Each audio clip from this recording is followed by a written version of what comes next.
తాకట్లో ఉన్న బంగారాన్ని విడిపించి ఆ రోజున మార్కెట్ ధర కట్టి మిగిలిన డబ్బును మీకు అందిస్తుంది కొమ్మూరి గోల్డ్. సతీష్ ఆపరేషన్ కి డబ్బులు ఎలా తెస్తావు?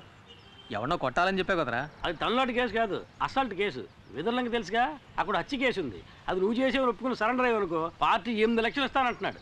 హత్య అంటే ఊరేస్తారు కదరా. అది అడిగా. పైకోర్టుకి అప్పీల్ చేసుకుని సాక్షులు మార్చేసి బయటికి తీసుకొచ్చి లాయరే చెప్పాడు. కాకపోతే 2 ఏళ్ళు జైల్లో ఉండాల్సి వస్తుంది. అది మనం కుదరదని నేను వదిలేశాను. అలా ఎందుకన్నావు? నీ తమ్ముడిని కాపాడుతానని బాలాకి నేను మాటిచ్చాను. నేను చేస్తాను. వేదూరులంకకి 2 టికెట్లు దిగాలని మాకు తెలీదా? ప్రతి వాడు దిగండి దిగండి నారాడు.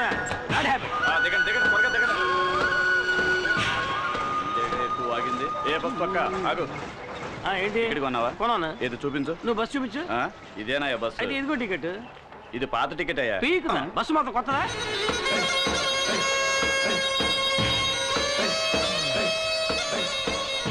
బాగా ఎండగా ఉంది, కొనుక్కుంటు. ఇదిగో.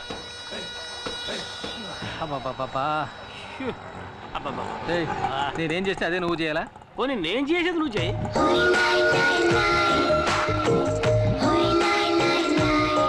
మూర్తి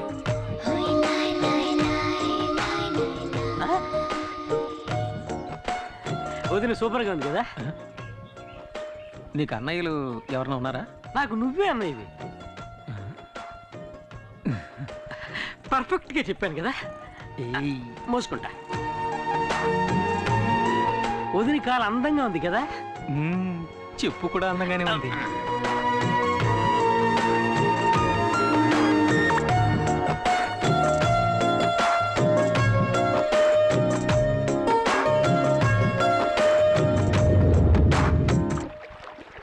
ఏంటంజలి, మీ దివాణం బోటి వాళ్ళు రాలేదా? వదిన పేరు అంజలి మూర్తి. అంజలి మూర్తి. నీకేంటమ్మా ఎదుర్లంక దివాణంలో రాణిలా బతుకుతున్నావు. నువ్వు తలుచుకుంటే కొత్త బోటే కొనేయచ్చు. నేను రాణిని కాను, జమీందార్ గారికి బంధువుని కాను. నేను ఆ దివాణంలో లెక్కలు చూసే సాధారణమైన అకౌంటెంట్ని. మా నాన్నగారు చేసిన పనిని ఆయన పోయాక నేను చేస్తున్నాను. ఏంటమ్మా అలా అంట? ఈశ్వర ప్రసాద్ గారు జైలుకి వెళ్ళాక వాళ్ళ అమ్మగారిని అబ్బాయిని నువ్వేగా బాధ్యతగా చూసుకుంటున్నా. అది నా బాధ్యత. అనాథలమైన మాకు వారే ఆశ్రయం ఇచ్చారు. అది ఎంతకాలం? నీకు పెళ్ళయ్యి అత్తారింటికి వెళ్లే వరకేగా. అంటే వదినకి ఇంకా పెళ్లి కాలే. సిగ్గా. ఈశ్వర ప్రసాద్ గారు జైలు నుంచి రాగానే అంజలికి పెళ్లి అవుతుందో లేదో తెలియదు కానీ ఖచ్చితంగా ఇక్కడ హత్య జరుగుతుంది. అప్పుడే గాల్లో రక్తపాసన వస్తుంది. అది నిన్న నీ పెళ్ళాం దుడ్డు కర్రతో నేను ఎత్తిన బాధింది కదా, ఆ రక్తపు మరకల వాసన.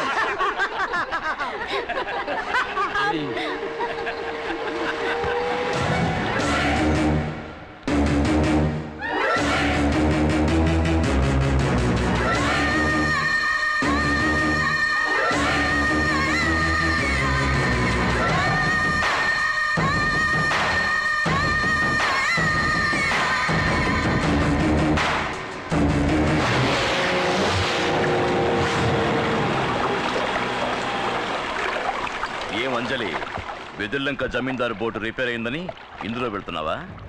నా బోట్ ఎక్కు. జమీందారు బోట్ లాగా తుప్పు పట్టిన బోటు కాదు, సరికొత్త బోటు. రావే, నేను నిన్ను డ్రాప్ చేస్తాను.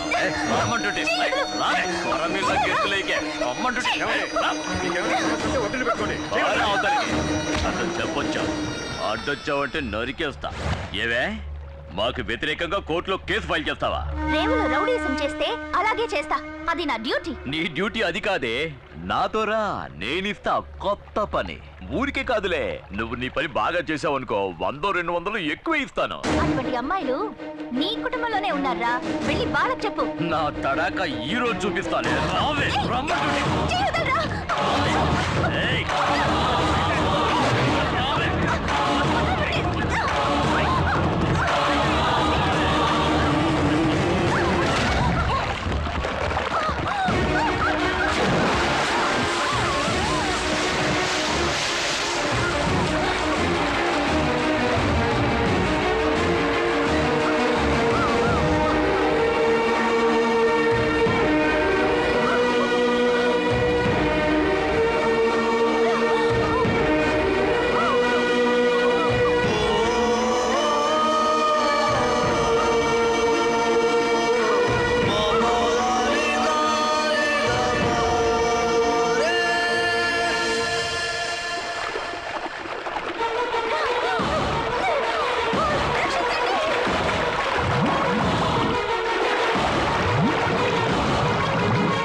గిరి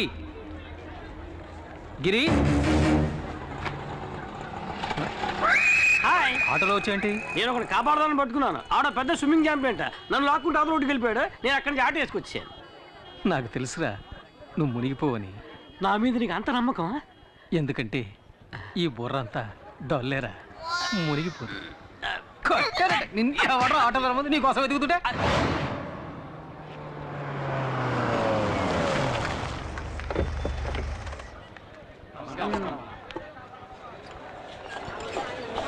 అమ్మా మాకు చాలా భయంగా ఉందమ్మా. ఏం భయపడకండి, నేను చూసుకుంటాను.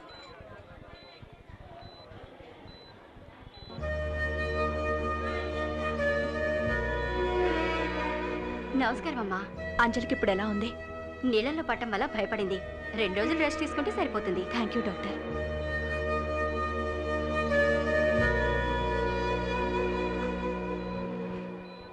అమ్మా, అంజలిని కాపాడింది ఎవరో ఎవరికి తెలియదమ్మా. హాస్పిటల్కి అంజలిని హడావుడిగా తీసుకురావడం వల్ల అతన్ని ఎవరు సరిగా గమనించలేదమ్మా.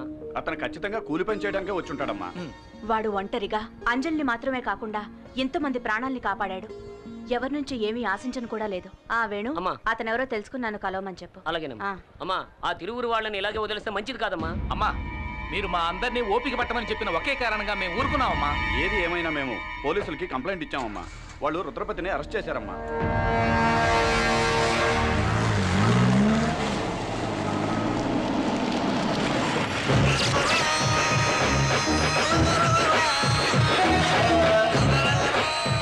సార్, ఊళ్ళో వాళ్ళు ఇచ్చిన కంప్లైంట్ కోసం ఊరికే ఫార్మాలిటీకి అరెస్ట్. ఊళ్ళో వాళ్ళకి అది పోలీస్ స్టేషన్, సార్కి అది బారు. డబ్బులు తీసుకుంటున్నందుకు విశ్వాసంగానే ఉన్నావు. సార్, ఆ కంప్లైంట్ ఎఫ్ఐఆర్ కాపీ.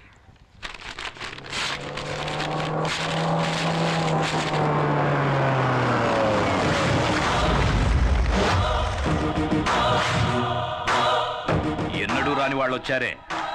అచ్చోసి ఊరి మీద వదిలేసావే నీ తమ్ముడు రుద్రపతి. వాడి కాళ్ళు ఈ ఇన్స్పెక్టర్ గారు ఎలా పట్టుకుంటాడో చూసిపోదామని వచ్చాను. జమీందారుని ఈయనేం చేస్తాడో. జైల్లో ఉన్నాడే నీ కొడుకు ఈశ్వర ప్రసాద్, వెళ్ళి వాణ్ణడుగు. ఆ రోజు ఈయన నీ కొడుకును అరెస్ట్ చేసి నడ్డి మీద తన్ని వీధుల వెంట ఈడ్చుకెళ్తూ ఉంటే నొప్పి తట్టుకోలేక అమ్మా అని అరిచాడే. ఆ కేకలు నా చెవుల్లో ఇంకా వినిపిస్తూనే ఉన్నాయి. ఆ రోజు ఇతను ఆపాడు, లేకపోతే ఆ రోజే వాడి కథ ముగించేవాడిని.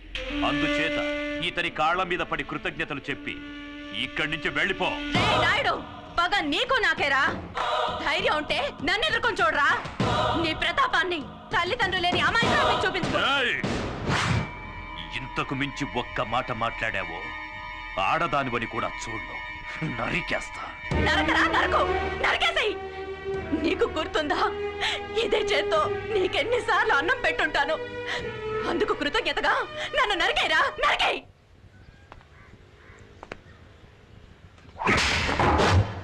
బొమ్మని చెప్పరా.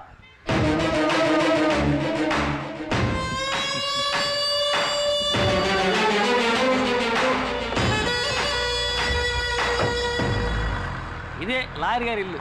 ఆహా, సూపర్ కారు. ముందు వచ్చి ఉంటే డోర్ పీకేశాం. అంతమంది జనం ఉన్నారేంటి? మనకి పోటీగా వచ్చారేమో. లాయర్ గారు లేరా అండి? ఉన్నారు. గుంపుగా వస్తే బావకు భయం. సార్ని అడిగానని చెప్పండి, వస్తాను. వెళ్ళరా.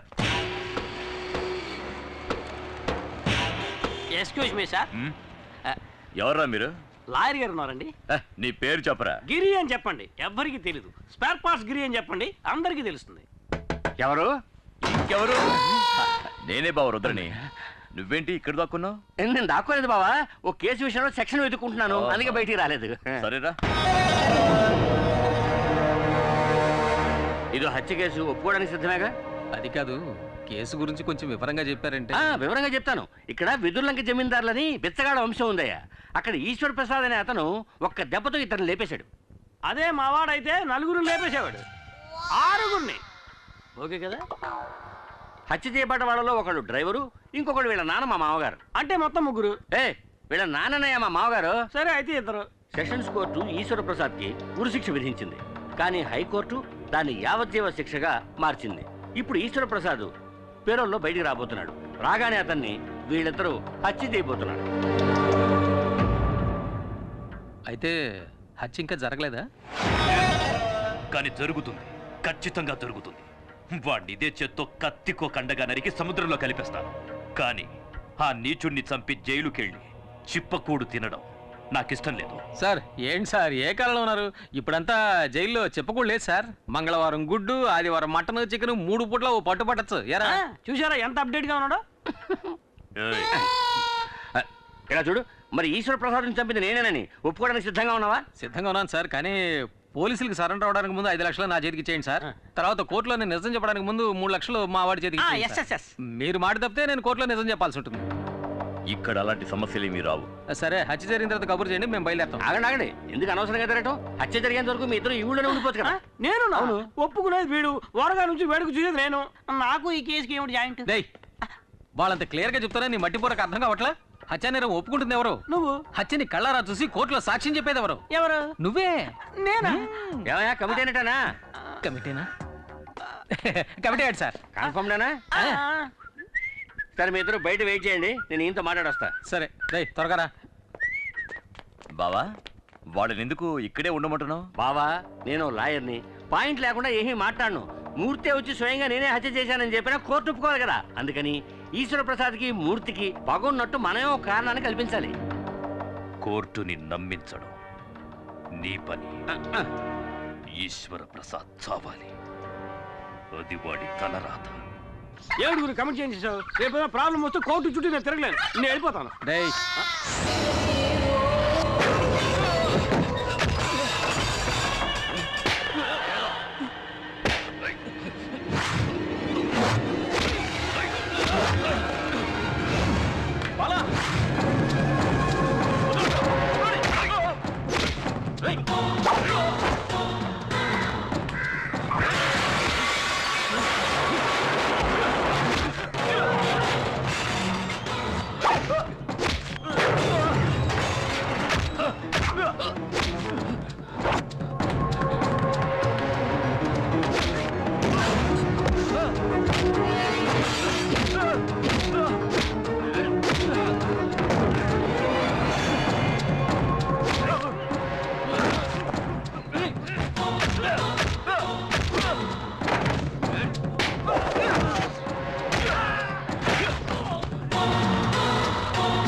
మనందరం ఒకే కుటుంబంలో బతుకుతున్నాం. మనలో మనకెందుకు గొడవ?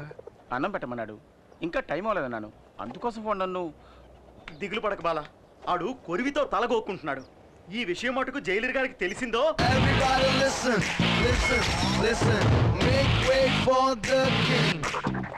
ఏంటి, జైల్లో వైలెన్సా? సైలెన్స్ మెయింటైన్ చేయడానికి నేనే ఆర్డినరీ జైలర్ జిమ్ములింగాన్ని కాదు, టెర్రర్ తాతారావునే. ఈవేళ మాయాగాడిని కుళ్ళపొడి చేస్తాను. ఏంటి సెల్యూట్ కొట్టు? నేను వీడని కొట్టమానాను. ఉదయాన్నే కొట్టాను కదా సార్. నేను కూడా నిన్న రాత్రి కొట్టాను, ఇప్పుడు కొట్టరా? ఇలా చూడు, ఆ బాలగాన్ని కాస్త తగ్గమను, లేదా వాడిని ఇక్కడే కొట్టి సమాధి చేస్తా. సరేలే, ఎక్కడ టెన్షన్ అవ్వాలో అక్కడ అవ్వకుండా వదిలేస్తారు. ఇప్పుడు టెన్షన్ అయ్యి ఏం ప్రయోజనం? ఇలా చూడండి, ఆ బాలగాడి మీద నేను సివియర్ యాక్షన్ తీసుకుంటాను. ఒక జైలర్ తో ఏదో టైలర్ తో మాట్లాడినట్టు మాట్లాడి వెళ్ళిపోతున్నాడు వీడు. అవును, ఎప్పుడు వచ్చాడు వీడు? నిన్నే వచ్చాడు సార్. నిన్న వచ్చిన కుయ్యాగాడు బాలానే కొట్టాడు. నెక్స్ట్ మిమ్మల్నే కొడతాడు సార్. వీణ్ణి ఒప్పుకుంటాను. వీణ్ణి గంజి పెట్టి ఉతి కారేయడానికి ఒక పవర్ఫుల్ ఆఫీసర్ వచ్చి తీరుతాడు.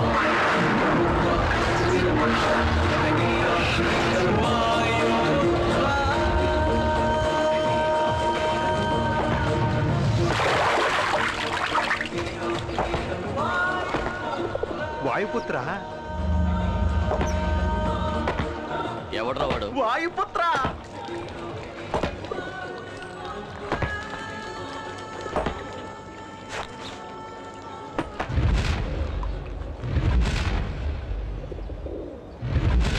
కాకి చొక్కా వేసుకుని దండించడానికి వచ్చాడ్రా. తమ్ముడు, కాకి చొక్కా వేసుకోగానే సరికాదు, గుండెలో కలేజా ఉండాలి, లేదా బాక్స్ బద్దలవుద్ది. మన మినిస్టర్ ఎవరో తెలుసా?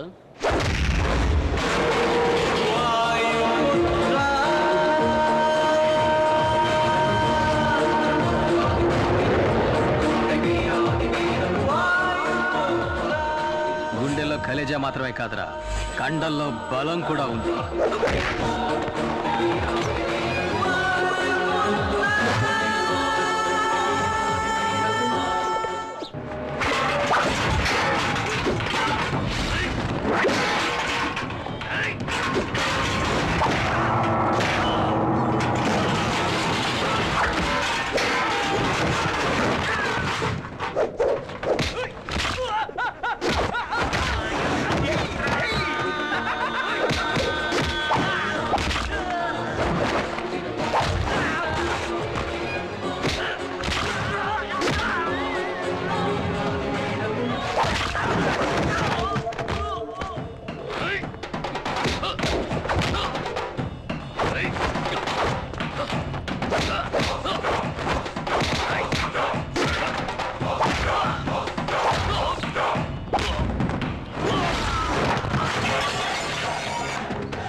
తోటి ఖైదీలతో మర్యాదగా నడుచుకోలేదో నిన్ను ముక్కలు చేసి పులుసులో కలిపేస్తా.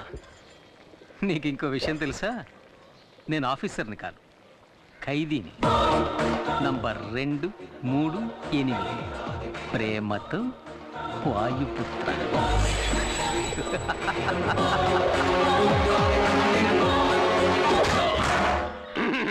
ఏమయ్యా, నీకెంత ధైర్యం ఉంటే కక్కుసులో కుక్కీకి వేలాడదీసిన గంజి పెట్టి ఉతికారేసిన నా కాకి చొక్కాని నువ్వేసుకెళ్తావు? పై అధికారి ఒక ఆయన వస్తారు, ఆయన నిన్ను ఉతికి ఆరేస్తారని చెప్పారు కదండి, అందుకే అలా చేశాను. ఇలా చూడు, తప్పు చేసిన వాడికి శిక్ష విధించాల్సిందే. అందుకే ఈ జైల్లో నువ్వు తప్ప వేరే మగాడే లేడు. థ్యాంక్స్. కనుక నువ్వు ఉతుకు, చక్కగా ఉతుకు. ఉతకమంటారండి? బాగా ఉతుకు. కానీ ఉతకడానికి ముందుగా నాతో చెప్పు, అప్పుడే నేను ఇంకో డ్రెస్తో రెడీగా ఉండగలుగుతాను. వస్తాను సార్. ఏంటి వీడు టెర్రర్ తాతారావుని టెర్రరైజ్ చేసిపోతున్నాడు?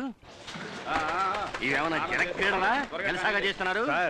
జైల్లో ఎంతమంది ఖైదీలున్నా మూర్తి మీద బాల మీద మీకు ప్రత్యేకమైన శ్రద్ధ. ఏకలవ్య, మిగతా వాళ్ళకి సాయం చేయడం కోసమే చిన్న చిన్న తప్పులు చేసి జైలుకు వచ్చాడు మూర్తి. కానీ బాలగాడు ఫైనాన్షియల్ కంపెనీలో పనిచేసేవాడు. కంపెనీ వాడు పబ్లిక్ ని మోసం చేయడానికి ముందే వీడే కంపెనీని మోసం చేసి చేతివాడడం చూపించి జైలుకు వచ్చాడు. వీళ్ళ మైత్రిని నేను అభినందిస్తున్నాను రా ఏకలవ్య. అచ్చే ఏకలవ్య, బాలా మీద దెబ్బ పడిందని తెలియగానే మూర్తికి లేచింది కోపం. అలాంటి స్నేహం వాళ్ళది. ఏంట్రా నీ చెడ్డీకి అన్ని కిటికీలు ఉన్నాయి, మగాడు నీళ్ళు వేసుకుంటున్నారు అండి సార్. అమ్మా ఎలా ఉన్నావమ్మా? బానే ఉన్నా నాయనా. సతీష్కి ఇప్పుడు ఎలా ఉంది?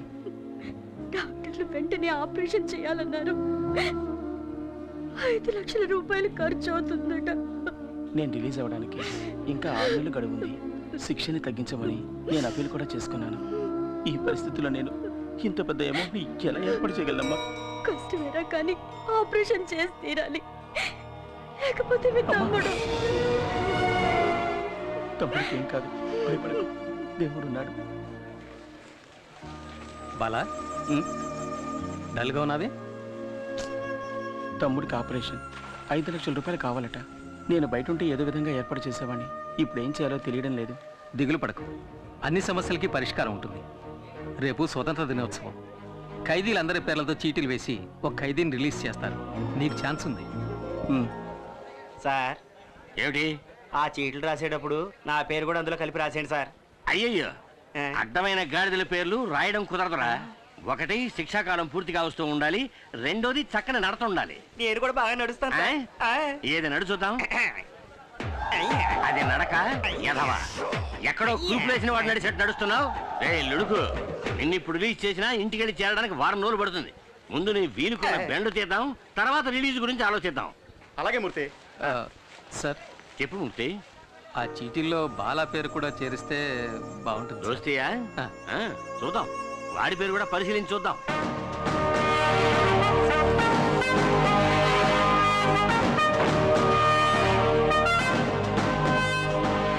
అందరికీ నమస్కారం. స్వాతంత్ర దినోత్సవ సందర్భంగా ఈ సంవత్సరపు అదృష్టవంతులు ఎవరో చూద్దాం.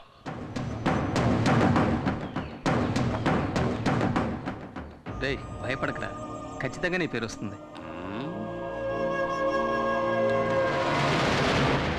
మూర్తి అదృష్టవంతుడు.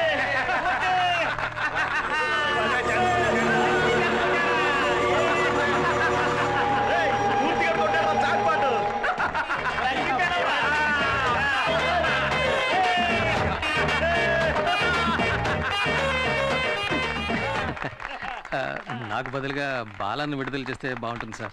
ఇలా చూడు, ఇక నుంచి ఇతనికి బదులుగా ఇతను యాక్ట్ చేస్తాడు అని చెప్పడానికి ఇదేమన్నా టీవీ సీరియలా? సీరియస్గా చెప్తున్నాను. ఇప్పుడు నువ్వు వెళ్ళకపోతే నీకు బదులుగా ఇంకొకరిని మేము పంపించాం. ఎలాగూ పైకెక్కేసావు, అలాగే మంత్రి గారి గురించి 4 మాటలు పొగుడుతూ మాట్లాడి దూరంగా వెళ్ళు. లేడీస్ అండ్ జెంటిల్మెన్, ఇక్కడ లేడీస్ ఎక్కడ ఉన్నారు? సరే జెంటిల్మెన్, జైలు ఈయనకేం కొత్త కాదు. ఎన్నో సార్లు ఎన్నో నీచమైన పనులు చేసి ఈయన ఇక్కడికి వచ్చారు. ఈసారి పర్మనెంట్ గా ఇక్కడికి వచ్చేస్తారా? అంత గొప్ప పెద్ద మనిషి. మూల శంకతో మొదలై దురద, గజ్జి, తామర వంటి ఎన్నో చండాలమైన వ్యాధులతో పాటు చక్కెర వ్యాధి కూడా ఉన్నప్పటికీ దాని గురించి ఏమాత్రం పట్టించుకోకుండా మన ఆహ్వానాన్ని మన్నించి ఇక్కడికి విచ్చేసిన మంత్రి గారికి నా కన్నీటి అంజలి. ఈయనకి పెద్దిల్లు, చిన్నిల్లు, బుల్లిల్లు అంటూ ఎన్నో ఇళ్ళు ఉన్నప్పటికీ ఈయన ఎక్కువ కాలం గడిపేది వైజాగ్, రాజమండ్రి, చెంచల్ కూడా జైళ్లలో. ఈయన త్వరగా మన జైలుకి వచ్చి చిప్పకూడు తిని సెంట్రీలతో తనులు తింటూ బక్క చిక్కి ముక్తి పొందాలని ఆ ముక్కంటిని వేడుకుంటున్నా. నేను ఈ వేదిక మీద ఇలాగే మాట్లాడాలని నన్ను రెచ్చగొట్టి నాకు అవకాశం కల్పించిన తాతారావు గారికి ఇక్కడ నేను కృతజ్ఞతలు తెలియజేసుకుంటున్నా. గొప్ప కృతజ్ఞతలు. ఇంకో మాట మాట్లాడేమో నా సీటు చివరిగా నా శవయాత్రే.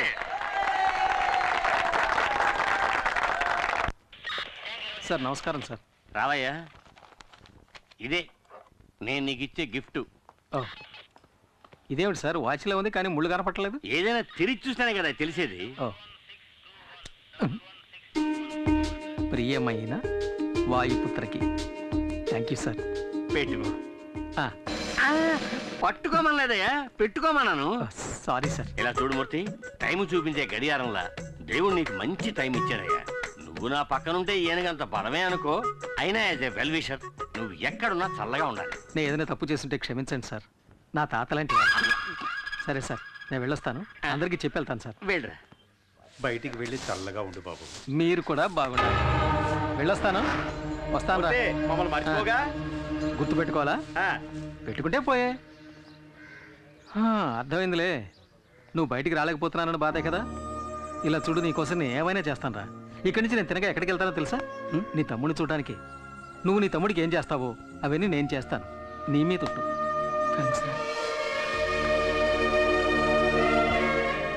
నువ్వు చేసిన మేలు జన్మలు మర్చిపోలేనురా.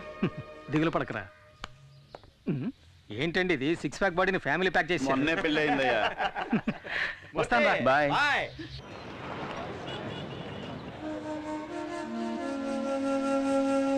ప్రాబ్లం ఏంటో తెలియట్లేదే. నా ప్రాబ్లం కళ్ళ కాదనియా, బ్రెయిన్కి. అది కాదు, ప్రాబ్లం ఏదైనా డాక్టర్లు కళ్ళే కదా చెక్ చేస్తారు. సరే వదిలేసి, ప్రాబ్లం ఏదైనా మనం చూసుకుందాంలే. బాలా ఎలా ఉన్నాడు నాయనా? వాడికే మా చక్కగా ఉన్నాడు. వాడి దిగులంతా తమ్ముడు గురించి. అవును, ఇంత చిన్న వయసులో వీడెందుకు ఇలా అయిపోయాడు? చిన్నతనంలో తరచూ తలనొప్పి వచ్చేది. మైకం ఎంబీఏ చదువుతున్నప్పుడు వచ్చింది. ఓ, అయ్యగారు ఎంబీఏ చదువుకున్నారా? అందుకే ఎక్కువగా చదవకూడదని చెప్పేది. నన్ను చూడండి, అందంగా 5. సరే, నువ్వేం దిగులు పడకు. నీ ఆపరేషన్కి ఎంత ఖర్చు అయినా అది నేను చూసుకుంటాను. సార్, ఈ బిల్లుకి ఆల్రెడీ డబ్బులు కట్టేశారు. ఎవరు కట్టారు? ఆ అమ్మాయే. ఏ అమ్మాయి? అదే సార్, సతీష్తో పాటు ఎప్పుడు ఉంటుంది ఆ అమ్మాయే. ఏమండి, 60 ఏళ్ళ ఆవిడ మీకు అమ్మాయిలా ఉందా? మీరు తప్పుగా అర్థం చేసుకుంటున్నారు. నేను చెప్పేది వాళ్ళ అమ్మగారిని కాదు. మరెవరు? అది సార్ అటు చూడండి, ఆ అమ్మాయి సార్. ఎవరా అమ్మాయి? Hi hi. అత్తయ్య, నేను అన్ని మందులు తీసుకొచ్చేసాను. అయిపోయిన వెంటనే చెప్పండి. మా వల్ల నీకెందుకమ్మా లేనిపోని ఇబ్బంది? ఏ ఇబ్బంది లేదత్తయ్య. ఇక్కడ కాదు కానీ పెళ్ళయ్య కానీ పడబోయేది అతి పెద్ద కష్టం. అత్తయ్య, ఇది డ్యూటీ నాకు ఇచ్చేయండి. సరే, నేను ఇచ్చేస్తా.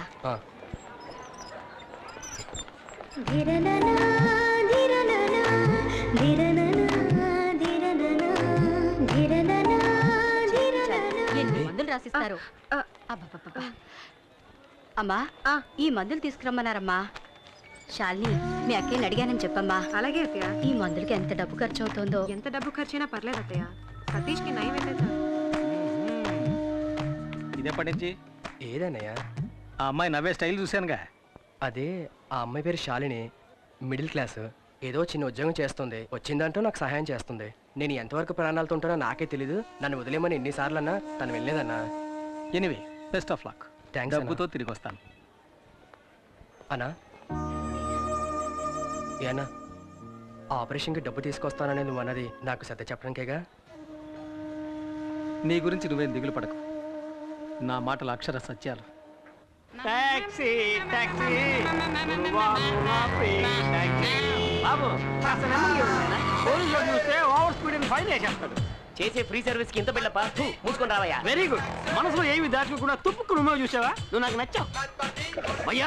ఇదిగో నువ్వు అడిగిన డోర్. ఏంటయ్యా, అంబాసిడర్ డోర్ అడిగితే మార్కెట్ డోర్ తెచ్చావు? నీకేంటి, దిగడానికి డోర్ కావాలి. ఏదైతే ఇంకో విషయం, కొత్తగా ఒక స్టీరింగ్ వచ్చిందట. బిగిస్తే బ్రహ్మాండం మైలేజ్ అట. కావాలంటే కబురు చేయిస్తా. వేరే ఇవ్వక్కర్లేదు, తీసుకో. హాయ్ మూర్తి. ఎలా ఉన్నావు? అబ్బా, సేమ్ పవర్. ఎప్పుడు రిలీజ్ అయ్యా? ఇవాళే. ఏంటి కొత్త బిజినెస్ మొదలెట్టావా? Technical dealing. ఇక్కడి డోర్ అక్కడికి వెళ్ళి అమ్మేస్తాను, అక్కడ డోర్ ఇక్కడ తీసుకొచ్చి అమ్మేస్తాను. టోటల్ గా నేను ఒక ఆటోమొబైల్ షాప్. సరే కానీ చాలా రోజుల తర్వాత రిలీజ్ అయ్యావు కదా, పార్టీ గిట్టే ఏం లేదా? తాగితే మర్చిపోగలను, కానీ మరువనివ్వదు. మర్చిపోతే తాగగలను, మరువనివ్వదు. కానీ నీ ఆఫర్ని కాదని లేకపోతున్నాను రా. హలో, నేనెవరు మర్చిపోమన్నారే? నేనున్నాను. టైట్ గా కుమ్మి